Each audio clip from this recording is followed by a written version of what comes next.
So I'm going to get you doing this, but we're going to start with calcaneum. So we're taking a cutting burr, a Shannon burr. We load that up, lock it. The system, this system included, has a saline irrigation set. It's not rigged up on this, but I strongly recommend you use it. Just again helps cool. And the other thing I tend to do is keep one of my fingers, usually my middle finger, just against the burr. If it's hot on my finger, it's hot for the patient. So the first thing we do with calcaneal osteotomy is mark out our intended osteotomy plane. So we do this on the image intensifier. I'm not going to take you over there for a minute, but I like a chevron because whilst you've still got freedom of displacement in all planes with a straight cut, the chevron's stable. So it goes quite nicely with the ethos of the percutaneous surgery, which is lower morbidity, get the patient weight bearing maybe a bit sooner. So if you're going to make a straight cut, it's exactly the same process. So you'd mark it out, and then you cut in quadrants. So we divide it into two, so that's your starting point, your osteotomy. And you cut the near superior quadrant first, and then the far superior quadrant, and then you do the near plantar quadrant, and then the far plantar quadrant, okay? But because I like a chevron, it's exactly the same process, but the chevron follows the posterior wall of the calcaneum, pretty much parallel. And you can mark this out on the image intensifier. So that's more stable, but you still do it in quadrants. Near quadrant, far quadrant, near quadrant, far quadrant. You might say, why? The reason is that if you have a burr that's long enough to cut the whole thing in one go, then there's going to be a lot of cutting burr sticking outside of the bone at certain points of that. So much better, we've discovered through trial and error, to have a burr of this length, a bit more stout, that you cut in these quadrants. It just actually makes the whole thing much more controlled. So I'm going to show you this, then I'll get you doing it. So the first thing we would do actually is make an incision in the skin. So we have a knife to do that. Well, we'll pretend we've done that. Then a clip. We put a clip in to separate the tissue and keep the sural nerve out of the way.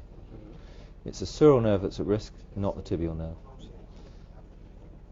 Whilst you've got the clip in place, still in place, you put the burr in. Once all the flutes are inside the bone, it's safe. Okay? The only thing you could possibly do then is damage the nerve. It's pedal on the floor. So the only way I could injure anything now is thermally. So as long as you're careful with that, you're not going to. Now all the flutes are in the bone, it's safe. Okay? Got to remember with the sawbones that you've got a skin incision here. So you can't just translate your hand, you've got to rotate. So we're going to start by doing the near cortex. And having done that much, x-ray it. Make sure you're not heading for the subtalar joint. Because you see how the heel is here on the bed, on the table. Actually, you want a true lateral view on the image intensifier, but there's a lot to think about and you might just forget to do that. So don't rely on these markings, always check. And it's very easy then to adjust it if it's not quite right. Now, the next thing to say is that this lateral wall, we know from our calcaneal fractures, is really thin. So you don't get any feedback from the burr when you're cutting that. So you need your non-dominant hand. Everything has a roll. It's not like this hand is redundant. So the thumb is over this lateral cortex, so you can tell when you're through. Careful a little bit on the sawbones there. You see how I push through the superior wall? Right. Letting the burr do the work. Having done that near cortex, we then go through, a bit like arthroscopy.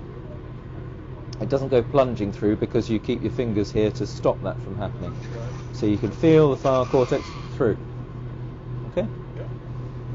Then we continue up, and this near cut will guide the burr. You don't need to think about the direction. It will always follow that direction.